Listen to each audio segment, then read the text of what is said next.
RDC est une et indivisible. De la population et de tout le monde, c'est qu'il faut tout arrêter pour faire face à cette situation. Et que nous ferons de cette terre richement bénie un réel havre de paix, de prospérité et de progrès social.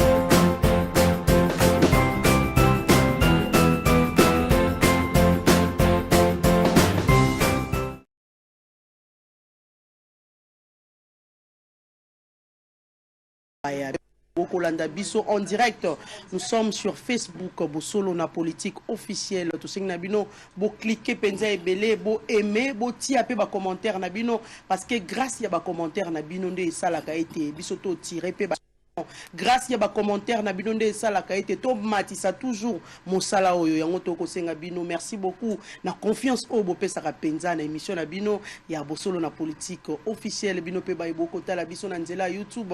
Nous vous disons merci pour l'attention que vous accordez à cette émission. Bisika banso bozwami na kati ya République démocratique du Congo bandeko boina ngambo ya Chopo bozaina Équateur boali na Lomami bisiko banso bozaina na Maniema bozaina na Congo central na Grand Bandundu toko tala lelo bandeko bateke na bayaka ndenge bako potana me to esengi kimia na partie ouest wana ya République démocratique du Congo bandeko pe bozwami na ngambo ya Bunaganda to matondi mingi to sengi na bino merci obe kimia unité mahima kotambola na kati ya mboka na biso bisika banso bozali boko landa biso na ba 26 province nyonso ya République to ko senga bino merci to bosani bino te to ali elongo na bino lelo penza to ko solula mahima tali République démocratique du Congo lelo to ali mokolo ya le 1er septembre s'il faut dire to bandi moins sika et yaka pe na maina yango mais dans 4 jours s'il faut dire c'est déjà la rentrée scolaire. Est-ce que rentrer yango et cause à la effective te bano bali na ngambo ya Bunaganda bana na bakokende kelasi toyebite pour s'il faut dire c'est déjà plus de 2 mois qui nous été côté wana ya mboka na biso et simbami na badongolo miso mais toyebite le 5 bana bakozonga côté wana tokosola yango na bandeko to ali penza na bango na kati ya plateau na biso bandeko balandi.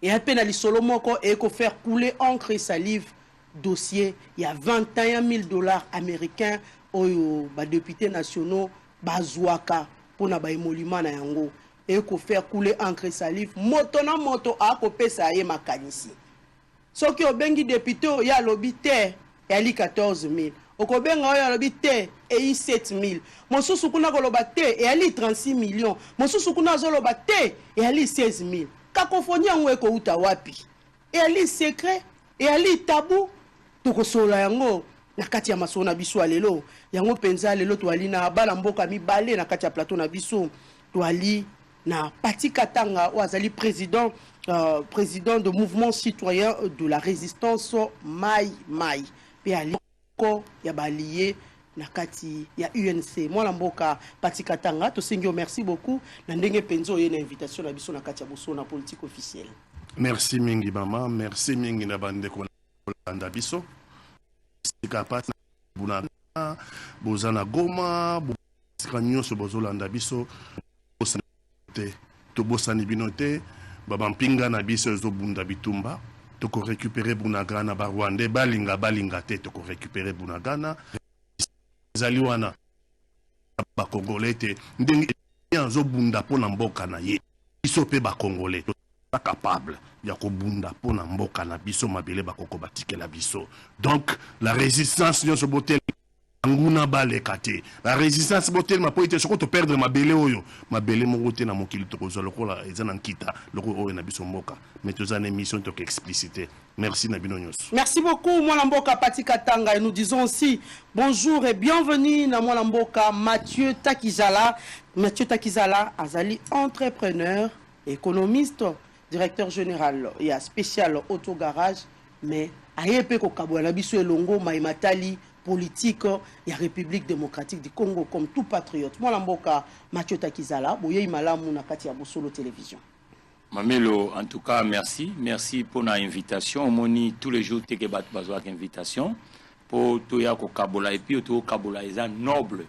Je féliciter d'abord l'initiative entrepreneuriale parce que les entrepreneurs sont dans le secteur. Pour solo télévision, ils ont l'initiative entrepreneuriale, mais dans le secteur audiovisuel, l'initiateur n'a pas aller. Puis na pesi ba commerçant nyonso ya Congo. Ba nyonso basala ka musala libéral.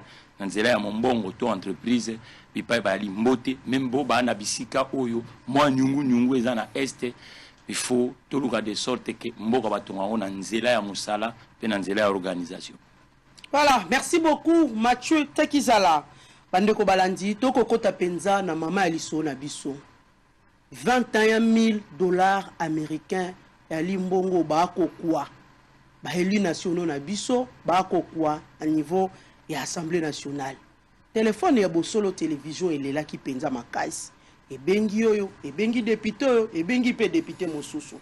Mais s'il faut dire, na pesa bien au moins échantillon, na 10 députés nationaux au bosolo et bengi, député na député, a coupé sa réponse. Moto na moto, a na chiffre na ba chiffre ngo ko sala malili na nzoto. Martin Fayulu alobi 21 000. Tout le monde peut moi mboka c'est sanga a confirmé sur le $21 000 américains. Mokobenga oyo alobi 14 000. Okobenga mosusu alobi 10 000. Okobenga mosusu alobi 12 000. Mosusu kuna akoloba 7 000. Sikoyo, kakofoni yango ezo uta wapi? Likambo yango ndenge na lobaki kino na ebandeli awa. E ali secret. Likambo yango e ali tabou. E ali nini? E ali mythe to nini?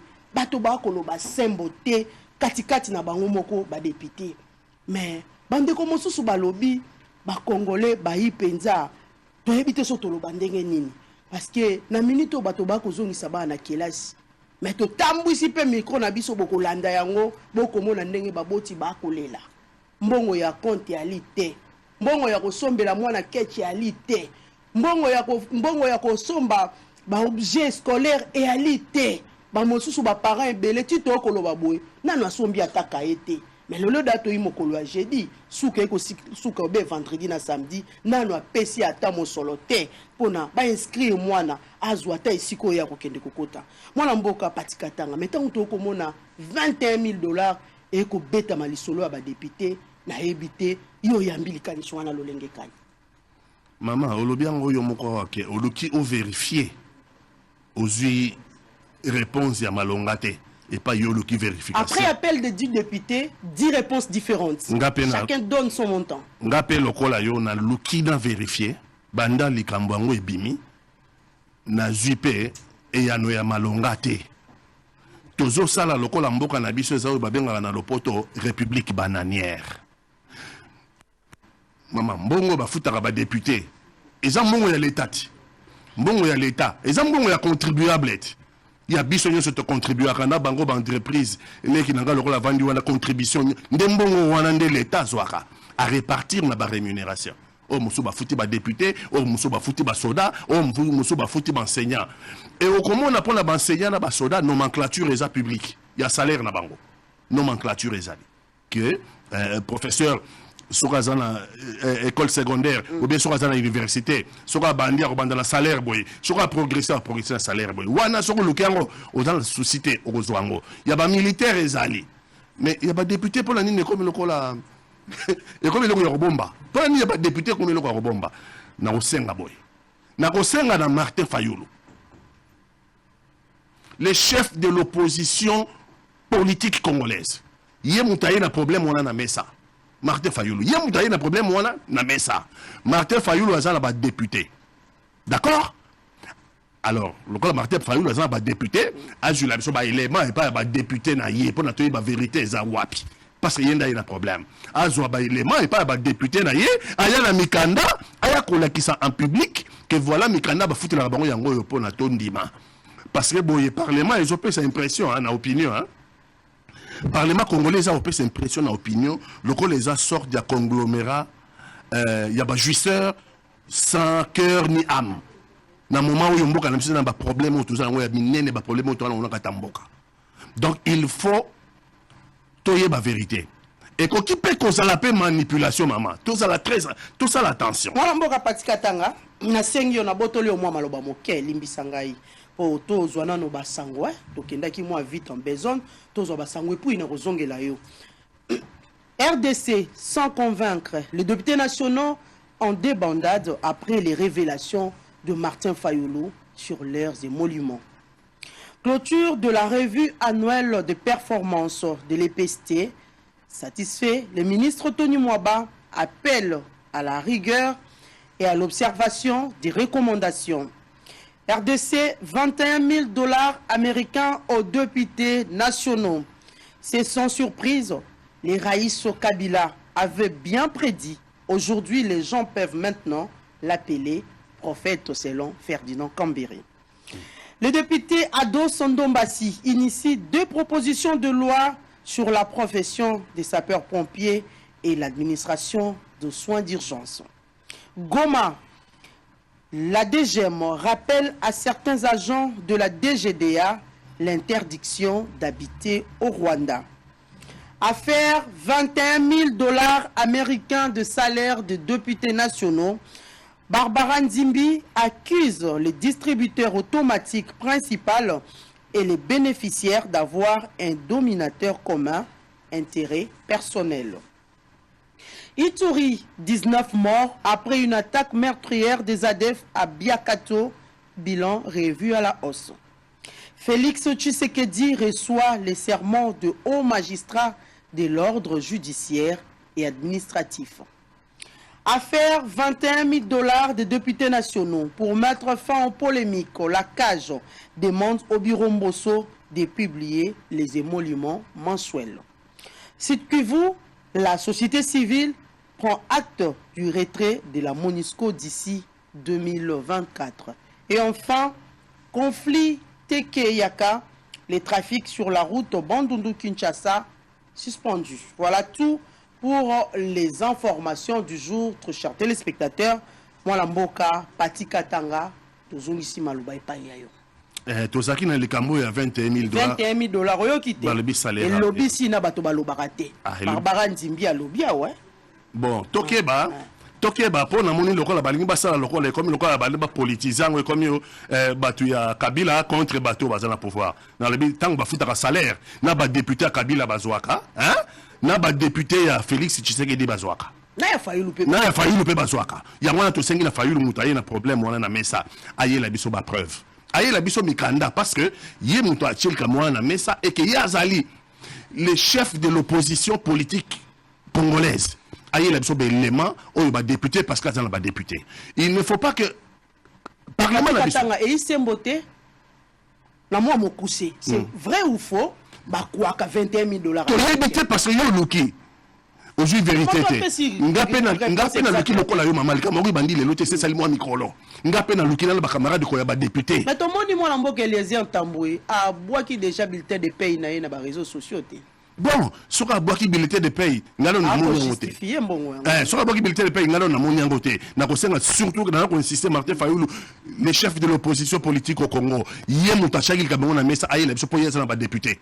Puis yé to la sur ka okosate. Akoye la biso ba fiche de paye, ndengi ozolo ba ke ba fiche de paye. Mais toké ba parlement et comme ko pesa impression lokola, eza conglomérat de jouisseurs sans âme ni cœur. Eza très dangereux. Toké ba na manipulation. Ba koki koluka ba discréditer ba institution na biso. Toké ba na manipulation. Ba Rwandais ba ko boka eloko ba service rwandais pour na ko discréditer ba institution na biso. Na ko bisa lika momoro mama. Tango tozaki na San City. Ba Rwandais ba yaki po ba lobake poste mongote na Congo eza na moto ba poste yo so vacant. Donc ba institution yo so Congo ezali discréditer poste yo so vacant. Bato babundaki na kati ko po balobaki non toza na mutu mo bazaki président de la République a retiré la président ba poste mususu ndeto okabola tika soko to discréditer ba institution na biso nyos ça veut dire toza sous na mboka boko crédible te na miso ba paya alors que toza na guerre à l'est de mboka na biso faut to ba vérité route na Martin Fayulu mutachel kamla mesa pe vérité ko route na mboso ko dia poanga ya za président ya Assemblée nationale, ba yebisa biso makambo eza nini soko soda za na Bunagana soko soda za na Goma bazo bunda ba soda na biso bazo information ya boye que bango baso bunda la front bango baza la front pona kolenge la mboka que mboka na biso ba botola te et so batali la télévision ba yoka na Kinshasa baza ko futa bato $21,000 ba député il y a $4 il y a so na risque kenyo ça ko so et ça de nature il y a ko décourager ba militaire na biso car il makasi car il qui et ça de nature il y a ko décourager ba militaire na biso tali wisi congolais ko zobé 240,000 francs congolais c'est grave donc ce qu'on dit qu'à mon bimi que ezali à solo ben les manios sur la réunie que le cambo ezali à solo c'est un scandale maman scandale ngo mwana mboka oyoka ki li solo ya ba caisse ye belé kuna na kati assemblée nationale balobi caisse moko ekenda ezali ebimaka epa ya vice président ya assemblée nationale babi ba invisible et ali ebelé ali pe na keso mosusu balobi bako benga ngo dynamique mboso moto nyonso wana asala ka jalelo asala ka nini aina kati ya keso wana mwa mbongo ye ba kese ye belé mama nazana kati ya nyonso ekokota na kati ya montant wana mama na kati ya politique et loko biso to koluka to yeba oyo trésor wana pe isembote mama to koluka to yeba oyo trésor public abimisaka pona kofuta ba député so trésor public abimisaka $21,000 na trésor public pona kofuta ba député mama wana nembongo ba congolais wana ndembongo ya ba impôt na biso wana ndembongo oyo biso to kotelemela parce que ozala parce que c'est scandale oyo le kana banque yi so groupe mo ça la cotisation invisible pe yi montant mosusu tout dépend tout le bamaka mala sembo so groupe mo ça la cotisation nango hein so ko mutata na ba député et que na suka sansa ba député ba sala cotisation ate pa ya fayolo ba député ba cotisaka so ko za caisse na bango privé et utaka na cotisation na bango wana le ko intéresser ba congolais té oyo ezo intéressé ba congolais et ça mbongo ebimanga na trésor public oyo efutaka na bango ba député efutaka na ba professeur efutaka na ba militaire caisse wana et ça mbongo na biso nyonso ya Congo mais caisse privée oyo ya cotisation ya bato so ba cotisaka 20% so ba cotisaka 10% so ba cotisaka oyo ya bango privé wana etali biso te toujours to ba $21,000 wana est-ce que eutaka na trésor public ou bien ezali vérité ou bien ezali lokuta ndele ko za ko intéresser biso le loto yeba yango wana soko ezali ya solo eza scandale mais soko ezali lokuta toke ba na manipulation ba ko luka pe ba discréditer ba institution à Congo. Voilà, merci beaucoup Pati Katanga mwana mboka Mathieu Takizala outi koyoka lolenge maito ko loba tout à l'heure là par rapport il y a $21,000 américains oyo ba député ba kokwa ba kotia na kati ya libenga na bango po ete ba si retrouver penza okoyoka lisolo na malamu et ali lolenge kani mamelo omoni na mboka ya net équipe à football joueur nyonso azalaka utile il faut qu'on motive au banda na travailler ya se na ya likolo po botonga nkita salaire de base babenga rango simique à face ya salaire ezalaka na production il y a pas salaire sans production mikolo koleka ngomba France débat ya boebimaki ebimaki ndengeni ekari ya mokonzi na oyase ekoko leka ba fizete pour permettre pe na oyase ameka rejoindre debout ba petit salaire to benga rasimique ndengeni ba kompasaka na ngeni deuxième dernière brèche na biso ami balé kozala rentrée scolaire ezana to benga ka subvention na ndenge ya olalele ya patpongi na ndenge ya rentrée scolaire na ndenge ya bourse ya ba foyer ou ya faible bandeko bali na palais de Lingwala musali mango yali pe ko sauvegarder paix sociale wana na communauté et la rappel na subvention na biso bato ya mbongo oyo exonération net siko to na période ya crise tant Covid-19 et bandi oyo qui n'est pas États-Unis balobi chômage partiel oyo qui n'est États-Unis balobi sous nini oh non ba spécifique crédit destiné na ba entreprise pour te ba agent économique auto bengi société na privé ba joindre debout mais rémunération ko zalaka classe mon côté rémunération sur comme une classe moko mamelo et posera problème et il faut les la peine à libre et transparence c'est vrai les alliés institutions et ali na budget nango mais budget wana et ou tarawap sur sambongo yani sur sambongo ezali contribution à mutu nyonso le long ndenge to vandiao actif na République démocratique du Congo mamelo ko sabiso défaut bateau réellement bazana salaire na fin du mois toi na 30%. Entreprise congolaise oyo koko défendre yo ngai na bulangana et yali même pas 10% et activité économique na territoire. Ndi likambo parlement. Na parlement okende kuna kobundele kolo. Yali kambo remunera oui bazana moi ba opesa. Obi allocation ba pesa parlementaire. Yali bosso ya laka azo sa musala ya mibale a accomplir musala na yewana. Oko tuna ba député na biso nyonso na circonscription électorale mingi bata na permanence te.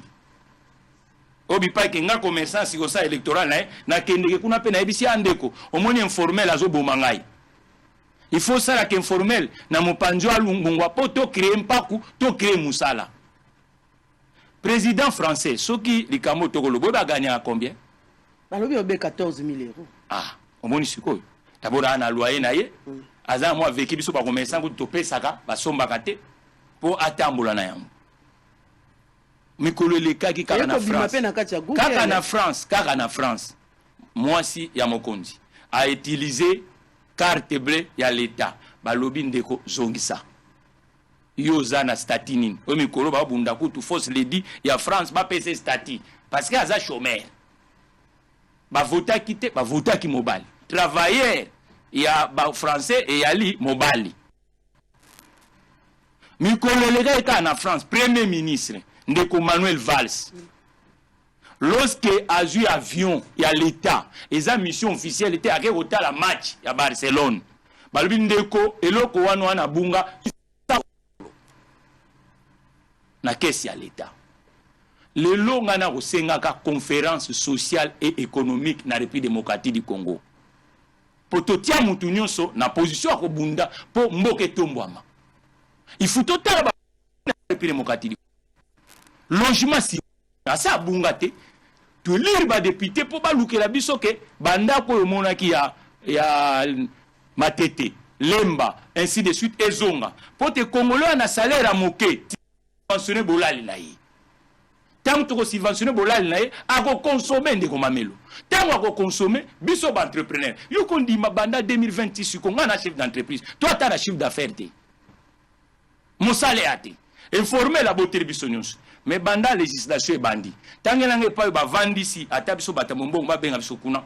Parce que boulagana poto bunda. Toi peine a besoin mon solo. Il faut bâtir biso pa. Ya repesa l'état ba ressources. Ba tout basala. Les Cambouana, il y a les Cambouana qui polémiquent, il y a les Cambouana qui traitent d'une façon, il y a technocratie. Cour des comptes, Ayali. Mon solo qui bimana trésor public, il faut battre la sikoyo. Est-ce que il y a solo? Total. Ah ouais, et comment on a un slogan tous les jours, tu le non, train de vie de l'État est l'éki. Mais mon colonie, tu vas stopper. Il faut te stopper. Yoko di makena tongo mutunu soka la muki de mamelo il faut kitaka na kalina mukoni to sala mbudi industriel mukoni to sala gisenso industriel mukoloni ndeko makisa la a longoli meme Sénat pour nini après ko longola Sénat bâtir chemin de fer 1 milliard et quelques et ça li que mutunyoso na député na sénateur bazwa moyen locomotion botambo lengomba kisasa oso mona ndeto sarati ipo koma webi pona koma na longwe na biro na ngali meter learning. C'est ça le vrai problème. Je crois que lelo lorsque mutu azwaka mandat public aza redevable na population mokonzi ali population moningano ndeto telemibo toza ba umbwa ba ota biso na ndako soki to meki ko tiango végétarien to kotonga te mwana mboka Mathieu Takizala c'est bien bon soki to tie végétarien to kotonga te.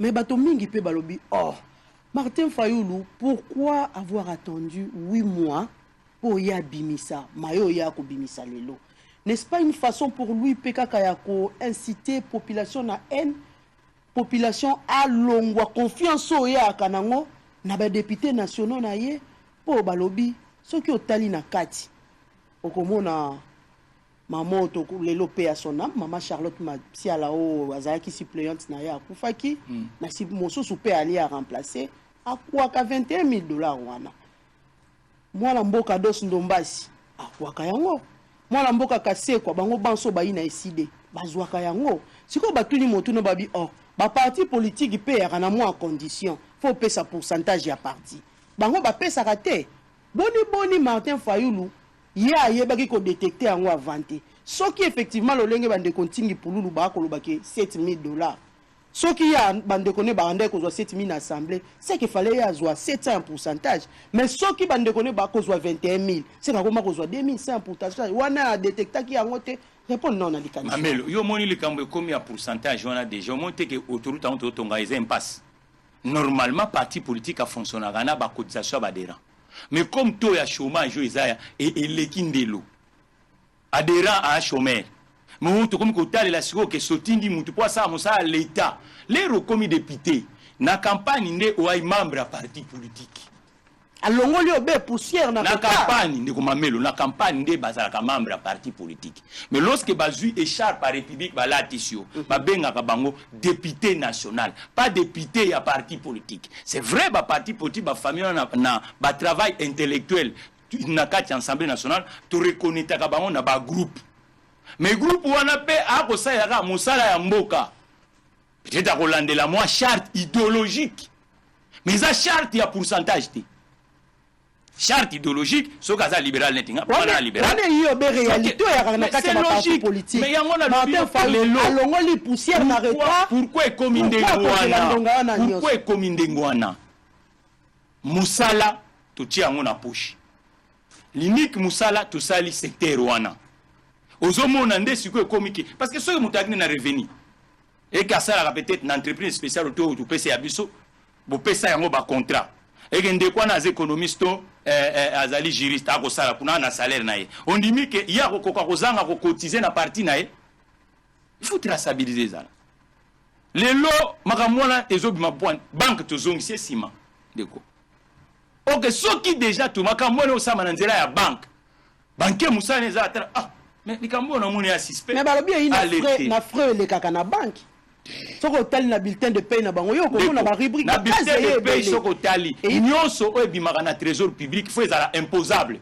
soko mosolo to obimo ba futaka mpako mosolo poso bo futi mutu salaire ezala na partie de bengaka brut na net les cotisations sociales na ba impôt na ba taxe mosolo wana so to landi taxe zo futama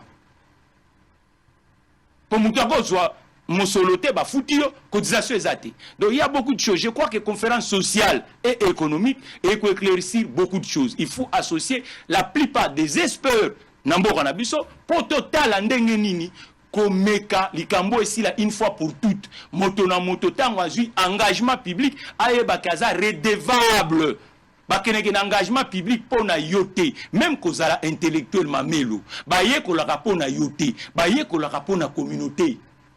Soko yekoli na mboka na soko infirmière azalaki te tangu yo yekoli elipoko batu oyo bakobela yo sali sabango et il pona ba poche na yo moko te nde to ko mona lelo non nde kuna ngai tala Indira Gandhi oui Indira Gandhi tangu Indira Gandhi a pensé d'une façon intellectuelle lelo moni pas un de commis mona donc je crois que lelo biso tolali na espace public to zoyango lolendo te Mamelo mboka ezana problème ta la vie chère ezana Congo 90% biloko to ko somba to ça incapable à produire rango localement parce que to pesi informel pouvoir bola linda informel bolei informel botambol informel kasi yango musala ba député ali bon to lukandeni to écraser biloko ezoko bebisa mboka. Voilà, merci beaucoup Mathieu Takizala Pati Katanga nazongi epai na yo ba chiffre ko soit matoi et ko sala passe na ebite oko boya yango te ba professeur ya université ba ina grève ba médecin pe ba ina grève siko tango bato ba ko yoka ba chiffre ya boye atako balobi yi yango te tango bato ba ko yoka ba chiffre ya boye otali moto yo ako sala na kati ya magasin ya libanais oyo ako exiger ya koma 7h pe abima kaka après 16h ako quoi ça 50 000 francs congolais oyo yo be $75 moto yo ako sala na cabine ako teka s'il faut dire na cabine pollution ana libumunzala ako tungisa moto ako teka na cabine akotungisa ye akotungisa moto akoteka mai na balabala akotungisa moto akoteka manioko akoteka mbala na balabala akobotola ye même papier mouchoir okomona bao nyonso ba vendeur ambulant bakoluka be peut-être 50 000 francs 20 000 francs pour à survivre.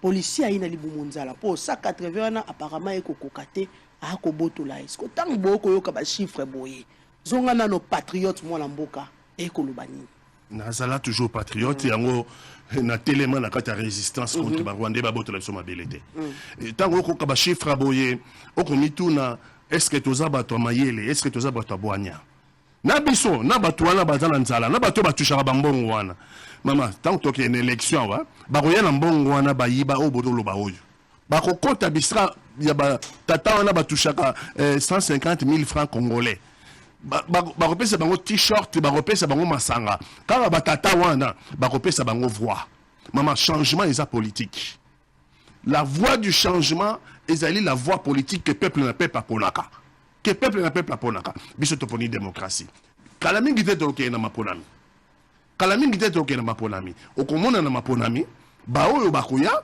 eza baoyo bazwaki palissade. Donc en dehors même il y a 21 millions. Palissade en ouais, il y a crédit. 52 millions. Pardon, 52 000 $. Ils ont cadeau, ils ont crédit. Non, tu appelles ça bon crédit, ils ont appelé crédit. Basombe on la fond, basombe on la fond, nambongo ya l'État et l'Assemblée nationale. Na ba bulletin de paie comme on a ko coché pénal 0-0. Akasi. Donc palissade wana l'air basomba tiango ba valida tiango na talo appelle ça 52 000 $. Alors maman, ça la 500. Mais bah 500 pour la CNAP, je crois il faut pas soit il faut pas soit donc bah comme sur le vaccin 120 à Sénat et comme 620 500 à l'Assemblée nationale 120 à Sénat 620 ça l'on fois 52 000 $. Maman bekol boni to ngato tonga chiffre ko soit matoi bekol boni to ngato tonga e ko sala penza makelele ba militaire boni to ngato engagé na armée na biso armement nini to ngato somba pour la défendre ma bela bakoko na biso. Donc, bah, toi, nous avons 21 millions, et on a dit enquête ça là-bas. Sur les vrais et les scandales, mais scandale pour la bataillon. Bah, député a failli le paix, bah, tout chaka. Bah, député a Kabila paix, bah, tout chaka. Pour la moitié, bah, tout le monde, il y a notre coloba, Kabila Zagi prophète. Kabila Zagi prophète dans l'Engini. Kabila Zagi prophète dans l'Engini, on a est, le bravo, tu as belé, Kabila m'a planté, ma sur le décor, les décors, ils avaient planté dans Kabila. Nathan Kabila, bah, ça qui hold up du siècle. Oh, il y aura un contrat chinois. Quand maman mouillé birato zalango, bah il y a chinois 6 milliards $. Na 6 milliards en contrepartie, tu signé contrat na bango. Pendant 25 ans, bakozwa cuivre. Pendant 25 ans, bakozwa cobalt na cuivre. Pendant 25 ans, tu le bazwa kango. Mais 6 milliards, tout le monde n'a pas ékendaté. Na 6 milliards, voilà, bah là, ça a 3500 kilomètres de rails. 3500 kilomètres, il y a nzela à train. 3500 km il y a route. 3500 km il y a banzela ya mboka route dessert agricole 3500. Balingai basa élection dans chaque territoire. Chaque territoire est à centre de santé moko. Balingai basa élection 25 universités. Balingai basa élection na compter bo melelo mama soko bibi na libanda université moko chinois tonga ezate.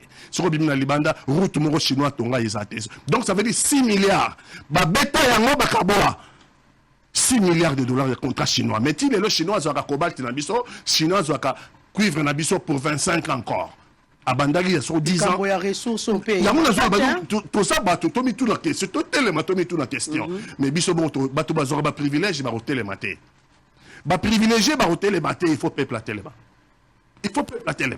Ba privilégié ba ibanani po mingi le ba kasi ba ba toucher ba accuser ba après qu'on soit pas ça ba privilégié chef de l'état hein ba lobi ba député nde ba iba privilégié mboka oyo mais ba privilégié mboka après ça va qu'on soit palissade mais les qui langa lobi que tango ba votera député et ça pas que nous ça la loi ya kitoko notamment en matière économique. Bango bato ya secteur économique, opérateur économique, ça il a bango loi, ça bango par exemple priorité na ba marché na ba offre publique. D'abord, offre publique, ça d'abord, entreprise congolaise base en priorité sur les offres publiques. Oh, il y a peut-être étrangers qui vont concourir. Parce que le marché public, il y a ça, gagné par les étrangers. Les étrangers sont gagnés, on a bango, ça l'exportation de fonds. Dans un bon, on a bango, batindi na mboka la bango. Mais takisa la sera gagné bongo, a outi na bana na classe na Congo. Sera gagné bongo, a refuta ba travailleurs na ba tom sala na. Donc ça veut dire, on est passé à la loi. Il y a émulation. Et comme ma société n'a pas de après avoir causé ma palissade, les autres toujours à 21 000 dollars par mois. Ce qui est vrai, c'est un vrai scandale. Et les Congolais, ils ont responsabilité dans bango. Nazo benga ba Congolais, ils ont responsabilité dans bango. C'est bien qu'on est la raboyer. Pas pour narraper, mais t'as dit bango parce que le changement est politique. Tout ça, le changement, tu peux dire, tu as mis qui va être là-bas, tu peux Wanate, pour la démocratie, donc cycliquement, tu as la belle élection. Dans une année et demie, tu as la belle élection. Pour un député, on y a un projet, on y a un somme, on y a une sagesse, on y a un député 21 000 francs, sur 500 députés. Maman, sur les 500 députés, on ne même pas 10%. Oh, bah bête à monoko, les cambons. C'est-à-dire, analyser ma idée, tu as obimisa monoko à l'opotonam. Tant que tu as une séance publique, tout le monde a na likolo ko ndo lobati. Tout le monde a donc.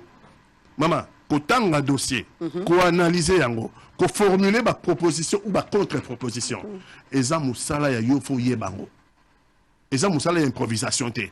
Mais namboka la biso koma nini o tata mongo atekaki basake makala na ye azumbongo na ye ache candidature au député batini député za musala bonsomi assistant parlementaire pas ko sala ye musala te bango so bala assistant je crois ba bimisaka à l'époque na yokaki ils aura $500 ba bakisela bango pour na futa ba assistant mais tout na boni bala ba assistant mingi bala ba assistant mingi pe ba assistant pe ba kwakate ba kuma ko mingi ndayo quand même période mo ba bi assistant ba bi grève ba assistant ba bi grève donc député so ka on a yebité pour la ligne bon assistant ba tiango na kati monument à député assemblée nationale face à la qu'est-ce que ba assistant ils à la part salaire na bango à la part na monde entier za kandengo wana na suka sanza ba futi député ya yo et assistant ba futi pe ya ye mais na zo lo bawo makambo salaire na parlement photo longo lango makambo salaire il faut longwa jeton de présence. Maman Batuming Bayakate, député Belé Bandé Bandati, le Bayakate. Mboso salaki mosala na yete. Ah, Bayakate, yo mona ki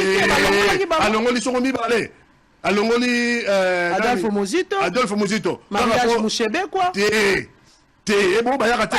Bali Bisala. Naza allié avec Nazali quand même quelque part Naza Nakatia, une sacrée Bali Bisanga. Bon, au Bayakate. Basaleka opposition. Oh bah yakate. Non, tout le monde de la Congo. Tout le monde de la Congo. Tout le monde de que tout pour la Cameroun sur les obébisa contre Cameroun non to linto bongisa Congo kende liboso to aider bon konzamboka na mbitumba makasi o azalango pour la Mboka na biso baboto na biso mabele à l'est été bayati objectif ya batu wana bazana na bunaga na olobela ngwawa. Et ça pour baya na Gomati. Goma bazo Bukavu, bakoma Kisangani, bakoma Kinshasa. Sorte zola la c'est que toza kidiba, buzo bana biso comme d'habitude. Tant bakoma la Kinshasa, biso na tokomo loka, banan barona jeti Brazzaville. Et donc tozo lo baké proposition nanga, il faut ba longola salaire pour la député. Il faut comme un jeton de présence. Jeton de présence. Bah, frais de fonctionnement, ça c'est normal. Parlement, vous avez qu'est-ce qu'il y a fonctionnement. Mais pour dans député, il n'y a pas de salaire, il y a jeton de présence. Son présence dans une séance, n'a évité par la séance, $200. Par exemple, $100 ou $200, n'a évité, c'est déterminé. Sur assister à la séance, c'est Sili. Liste de présence, c'est Ali. Vous les qui n'a qu'à $200, vous avez présent, vous savez, ça là. Au nom de quoi? Batoubayaka n'a parlementaire. Au nom de quoi, maman? Batoubayaka, na administration, sur aucun d'Aramusa, na privé, sur Moutayaka Moussalate. Takizala, entrepreneur, c'est normal. Ils ont dit dans le contrat de travail. Mais on a de quoi dans le Parlement. Sobo Moutayaka ne Moussalate Banda et Banda.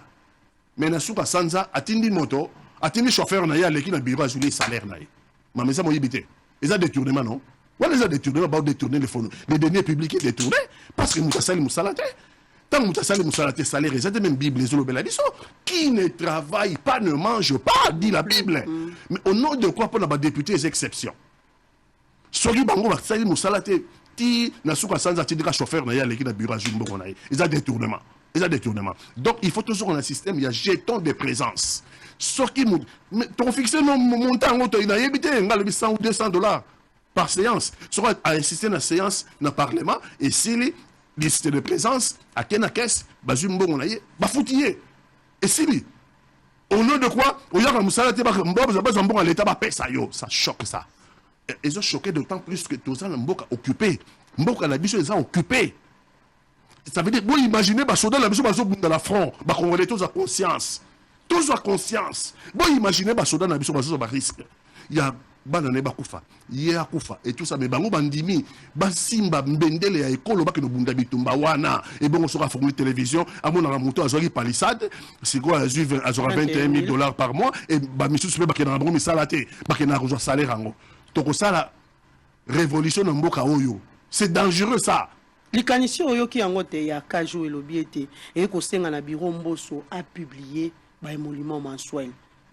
Est-ce que ça problème wana est-ce que voilà ben faut un problème mais ba émolument ya ba ministre même ba publier yango mais ba na nini na fonction publique na fonction publique professeur ba professeur bazana la grève na fonction publique salaire na ngoye bali non na fonction publique salaire na magistrat yebani non na siko ka pour la nini classe moko politique boye classe moko boye ya bango ekomi mythe salaire na bango ekomi mythique non il y a un problème sur botier pour salaire mythique donc peuple a routine de la bino que eza mamba moyibi peuple a routine de la eza mamba moyibi la transparence mo konzambo kalobaki la transparence tolingi to la transparence alingi tazo ko enquêter na ba entreprise ya solo alo sa musala kitoko IGF pour mbongo ekota na l'état pour armée nationale a besoin bongo et pour la gratuité tu as besoin bongo mais alingeti kota pe na assemblée nationale kota na sénat alingeti fa kota na assemblée nationale na sénat et ali pe na compétence na constitution le BP ça bango dotation publique bisika nyonso mbongo a public eza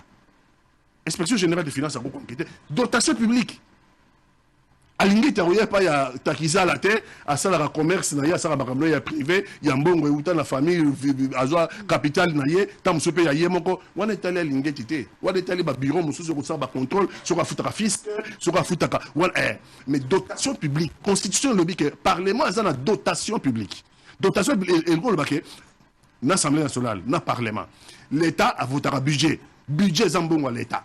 Allez, bah, c'est ordre dans la chaîne de dépenses. Chaîne de dépenses, et comme dit la banque centrale, batini kunale, soit batiki on la banque, bah comme ça là, bon engagement, soit bah qu'on soit on peut vendre dans un coffre fort, parce que la dotation la banque. Et qu'on va dans un coffre fort, qu'on est comme ma beaucoup banque. Tout ce mon langue, est comme ma beaucoup banque. Donc, tant que ça dotation publique, il faut la contrôler. Tant que ça dotation publique, il faut la contrôler. Na aussi ça m'a battu, mais à l'objet makamumi qui l'a attaqué ça là. Abi premier ministre a joué avion. Premier ministre a joué avion à Barcelone côté la match la France. IGF na bango. Mbala mo yelande habité. Match ça na cadre privé non. Match na cadre privé que côté la match na Italie l'état zongi sambongo wana. A zongi zongi sa nembo kitambula ka bongo. Et bongo siko il y a besoin de dotation publique, moi ba contrôler ngo ezate. Dotation publique karao to yebi salaire en mutute na bango ba député ba yebi salaire na bangote na ba assemblée nationale na président ya Mboso a yebi te ba ça ba congolais vérité sinon te ba ko discréditer assemblée nationale. Voilà, merci beaucoup Pati Katanga Mathieu Takizala na zongeli eswe pai na yo po ovandi mo mingi na mboka ya bapaya nini eko sala ete politicien congolais il faut que la RDC dans nos pays pauvres ali mieux payé que politiciens aux États-Unis, que politiciens en Amérique. Tout dit que le salaire à moi l'amboka Macron. Boni, ou à un pays pauvre, a mieux payé que moto a un amboka bapaya peut aussi évoluer. La grille de salaire et lobby de Konangai Pati Katanga à lobby biloko moko, vous savez. C'est fondamental, l'éthique et la déontologie et l'instrument de contrôle. On ne peut pas produire sans contrôle. Il faut contrôler les gens. Lorsque Batoubaza contrôlé, on a une barricade de Rosana. Pourquoi le populisme a gagné espace public dans la politique? Parce que la politique a transformé sous société. et utaki ekreaka crise monene oyo en États-Unis kuna oyo ya Soprano na 2007 crise de liquidité pouvoir d'achat et bungi batu moto azwa crédit encore so ozongisa te crédit renouvelable et aussi la crise on est contaminé par école mususu avant wakaka na France gilet jaune le phénomène travailleur pauvre moto akosala mais akoki joindre débouté mamelo et ça li que sikoyo désintéressement ya politique ekoti on se dit désintéressement ya politique ekoti société ko évoluer sous te et que na ba extrême yo kondi mapena que parti net parti socialiste ou ça la ba réforme belé na France il y a Blum il y a Jaurès il y a Mitterrand et bunga ndeko mamelo parti ya De Gaulle et bunga ponani lorsque politique est comme na immobilisme ils ont rencontré sous réalité sociétale les idéologies il faut qu'on mixe comité en haut par rapport à la réalité sociétale.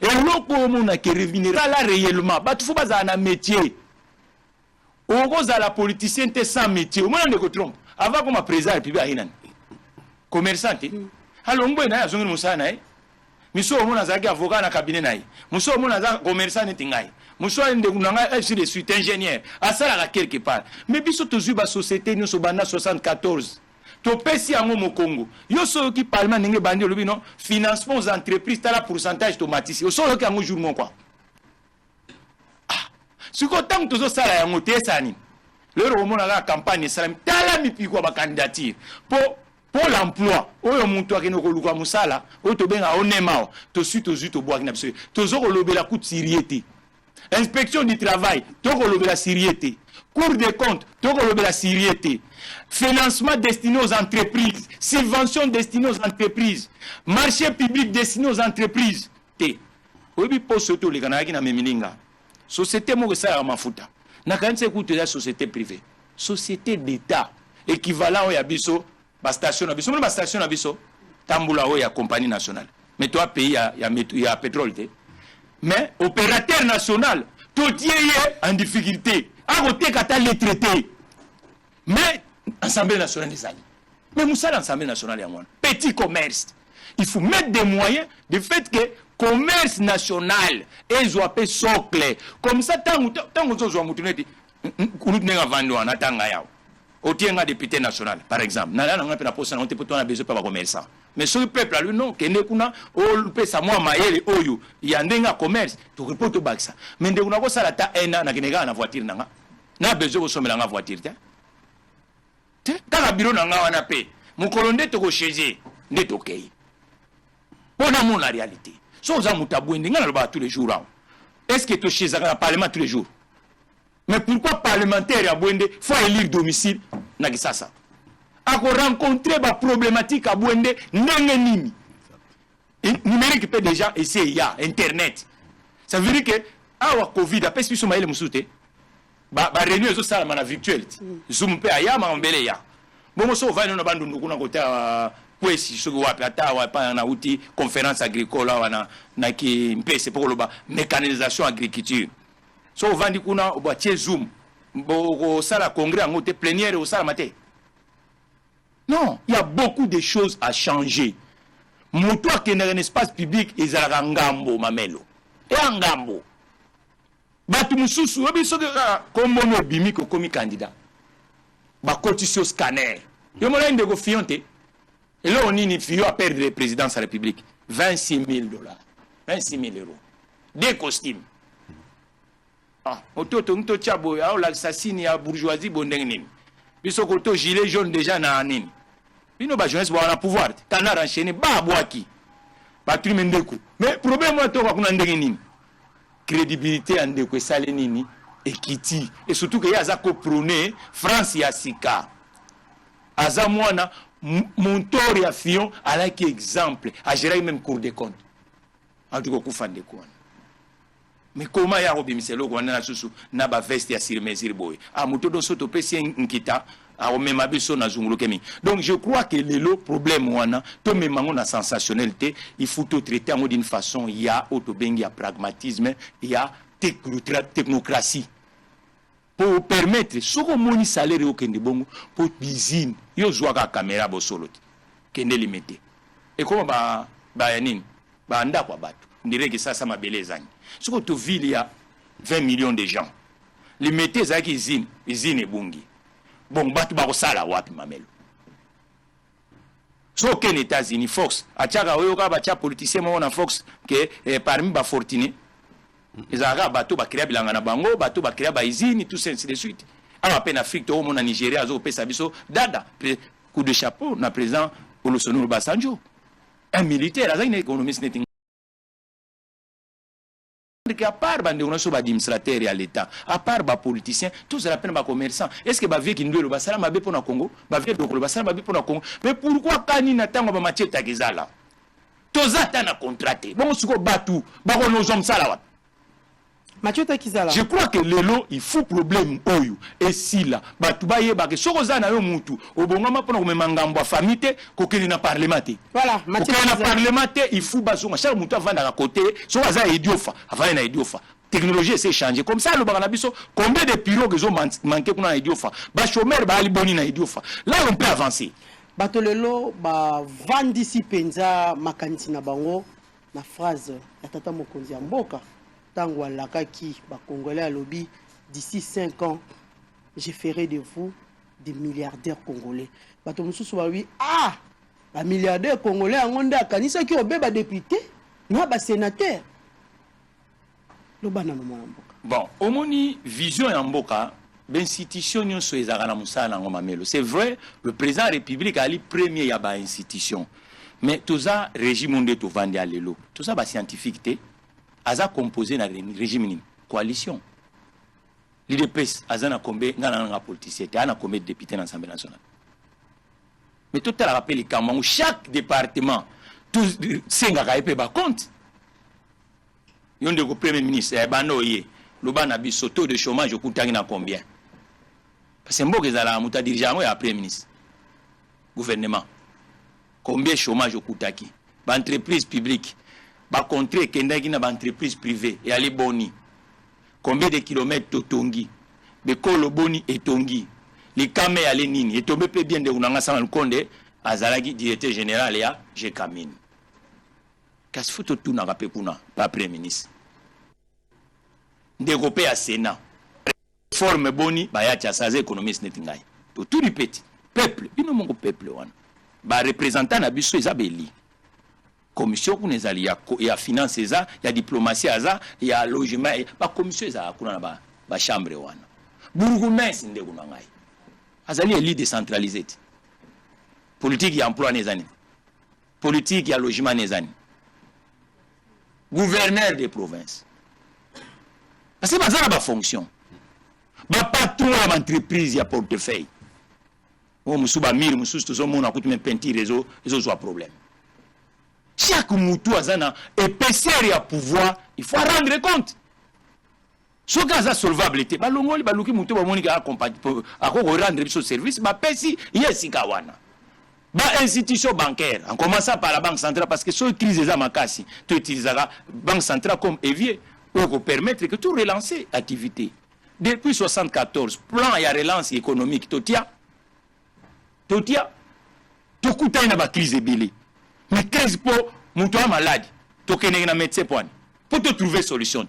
Mais tant que le système est bloqué, ok, employabilité, l'employabilité publique. On partout au monde, mamelo, employabilité, où ils ont la supérieure, ils ont la privé.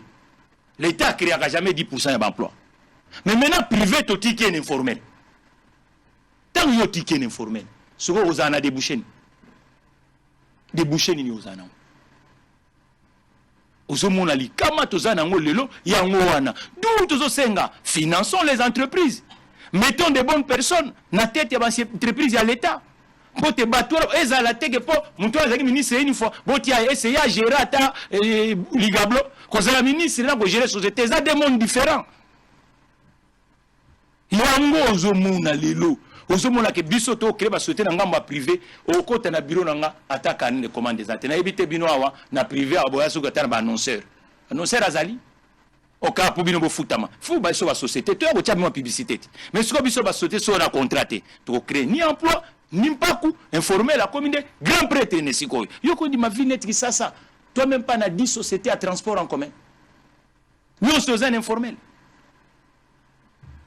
Balobi même contrôle. Vous avez la voiture à Zotamboula même rétroviseur les athées. Mais à Zotamboula ndengeni. Mais secteur ouana, bah responsable bazati. Alors, tout le monde a pouvoir, chaque moutou fait ça. Ngala sengaki mingi, il fallait que ça ait un remaniement technique. Ça veut dire que bateau va coaliser Nandeko fait du sekedi. Bon, bazana ba député, ils allaient ensemble, ils allaient MNC, ils allaient Ndegunabiso, Nini, Bayati Lukwebo, INC, Batunion Sowana. Bazonga sima parce que crise eza makasi toujours kota hiver hein obi que diaspora compensaka moi moke pa na biso awa mais ba kotinda susute parce que énergie asali nini amati toujours ba kutu te Europe ko se chauffer ndenge nini okiso yo Europe se chauffer te production esali nini et reculer tant production Europe est reculer et empiéter na Chine or que les États-Unis qu'on appelle inflation galopante biso de te kaka matière première au te ki la monane Fleuve Congo. Et d'où la nécessité que les députés Souko faut tout anticiper. Tout anticiper, tout ça la Souko Babengaka, il faut les sources à la multiplier. Divertissement et activité. Tout étouffer informel. Tout permettre que la petite activité dans la République démocratique du Congo ait créé valeur. On est tous à la surprise. Et tu as combien de mois pour y faire récolter? Mois prochain déjà, on ne peut pas manier les Banogoya. Alternative les années. Énergie à ce cas-là, on m'attaque kaka.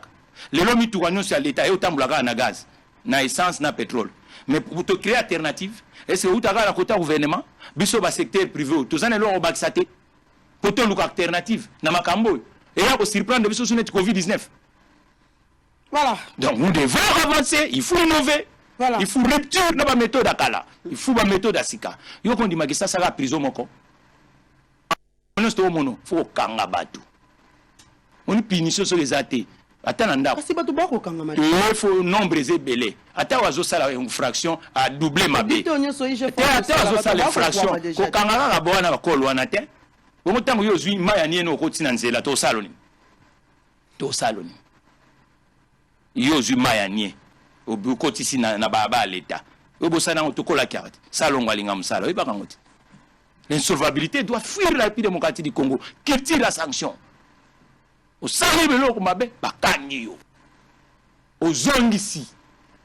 Au zappé na droit sous espace public. Yamo ça na bambo nyonso. Au sali mabe yo so yo kana mbo mo muto sali mabe nande ale. To loba pas quitter. Ba mona kerere zalaki.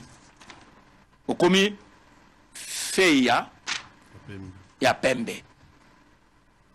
Mais so kerere zati. Carrière ici. Atabiso ba commerçant yo mekaka ko sali kama na kiliano awoya sus na tunyo mamelodi yo sali kama na client aya pese lo na ye yo sali bienté lobby abendio 1000 clients. Je crois que les lots to anticiper 13 mamelo yali makasi covid plus na oyo ezo ya na énergie boy to koya ko commander ke pamba. Voilà, merci beaucoup Mathieu Takizala. Mathieu Katanga. À l'allure où vont les choses, na ba politicien toi na bango lelo. Est-ce que tokolonga penza pour réduire le train de vie ya ba institution?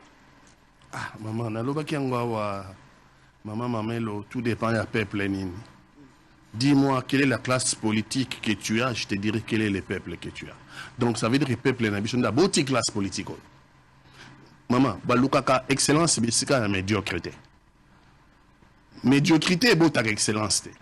C'est peut-être l'excellence n'est comme médiocre. Ce qu'on continue de la médiocrité. Mais jamais médiocrité est comme excellence. Donc, ce qu'on a train de vie est changé. Ce qu'on a partage équitable des ressources nationales. Parce que nous, on à l'État.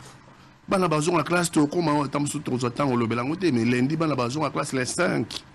Mais tata ming na ba maman ming ba famille ming ba tunan ba sombe ta kayete ba msunan ba sombe ta bikité. On va en parler.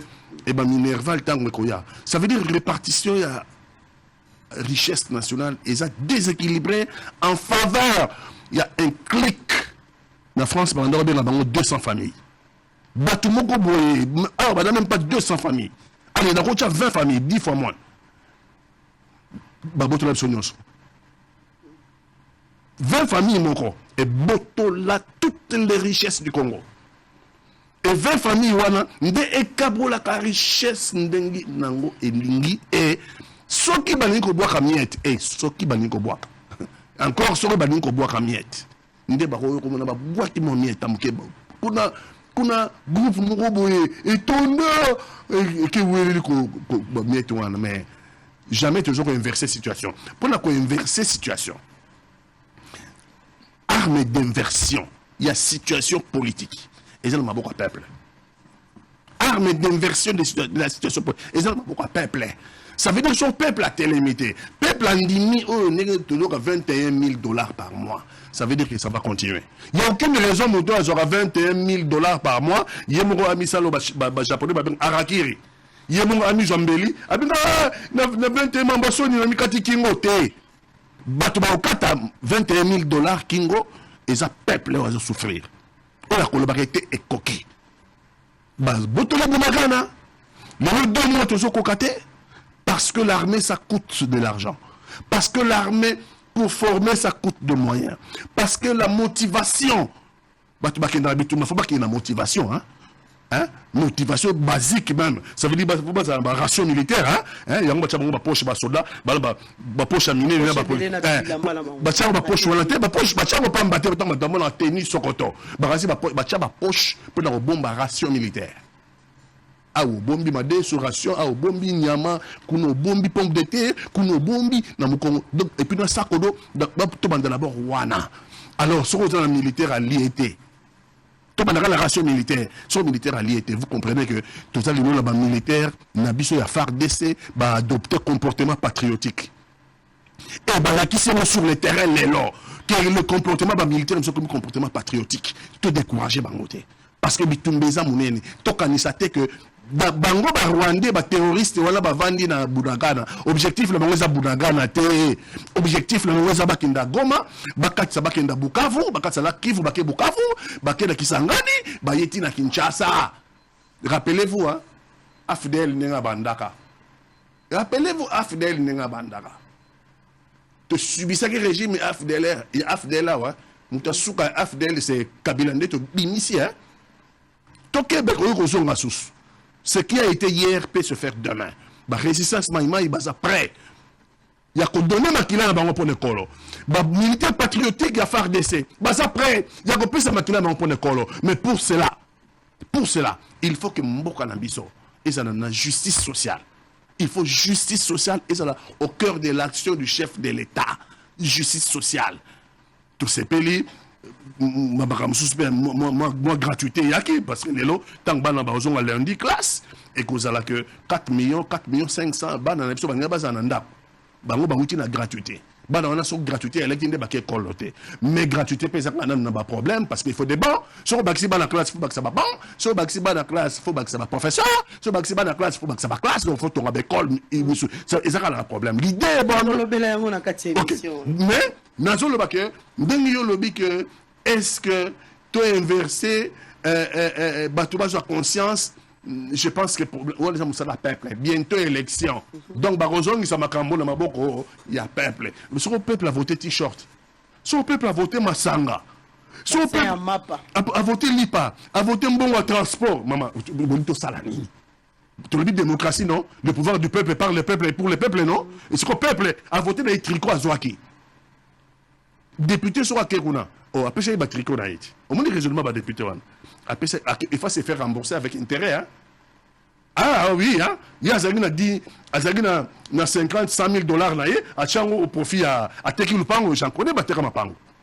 Bamsou Bazoate, Bamsou pour la relaxer, et comme Nango, par quoi nous sait la peuple, et comme Nango, source d'enrichissement illicite. Bamsou Bateka Mapango. Mais donc tout ça, le peuple gagne quoi? Ah! Parce que tant que vous avez 21 000, mais la candidature est rematée. 22 000 par mois, la candidature est rematée. Émulation est dans le sens de la création d'entreprise. Émulation est dans le sens de tout le monde ingénieur, tout ça, bonnes écoles. Émulation est dans le sens de la l'État.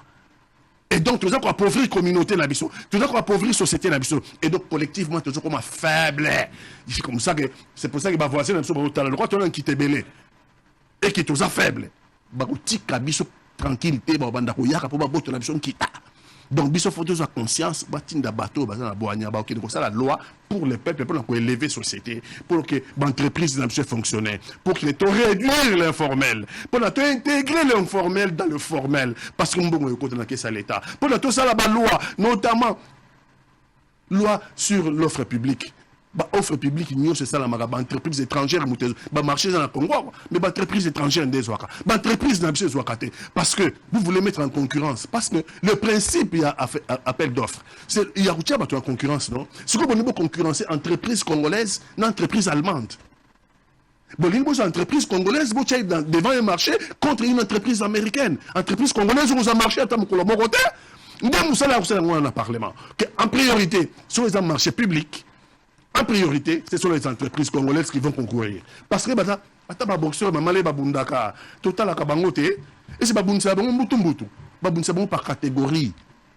Poids lourd abundana poids lourd, milou abundana milou, poids moyen abundana poids moyen, bilo bosu poids mouche, poids coq, entreprise congolaise, marché, aké abunda, na poids lourd américain, société congolaise, tous à laminer, entreprise congolaise, nous se quoi. Voilà Moussala, ton team d'abord député Yangoana. Parce que sur l'entreprise congolaise est télémi et vous avez un Moussala. Sur l'entreprise congolaise est télémi et qu'on fout à impôt. Et qu'on fout à Mpakou. L'État qu'on soit bon au Tchanakati, au Tchanakol. L'État qu'on chambon en armée. L'État qu'on chambon en social. N'débiso au Kinda Liboso. Mais pour la Bitumba, on a battu Basalango. Il faut peuple latin d'abattu à Boigna. Bateau Bayebi, on a le binazo répété. Sénat, faut pas bon mango. Ton team à Sénat. Et ça budgétivore est pour rien. Parlement, il faut qu'il y ait l'Assemblée nationale. Salaire de l'Assemblée nationale fait comment? Sur jeton. Jeton de présence, bah foutu un bongo. Jeton de présence, c'est ça pour une société, nous devons récupérer un bon rebelle. Et où il y a la caisse à l'État, où il y a qui comme ça, gratuitement dans la comme salate.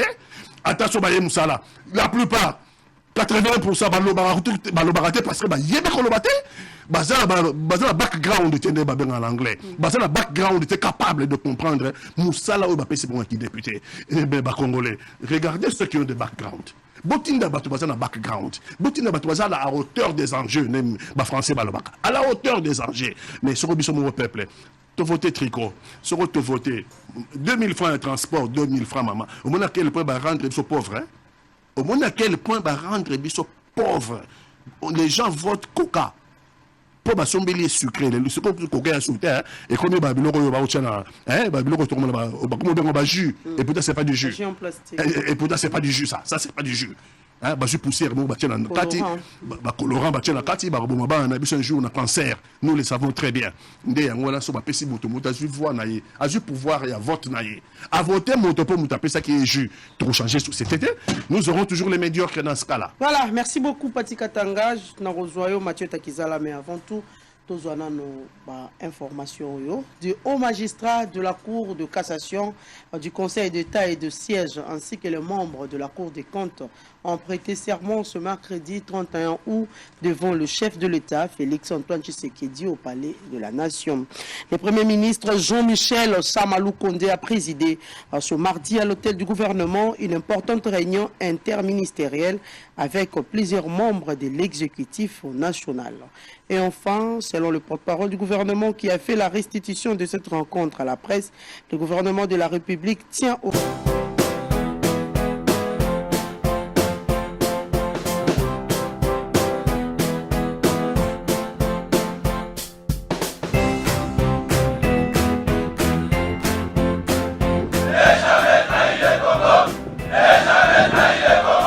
La RDC est une et indivisible. De la population et de tout le monde, c'est qu'il faut tout arrêter pour faire face à cette situation. Et que nous ferons de cette terre richement bénie un réel havre de paix, de prospérité et de progrès social.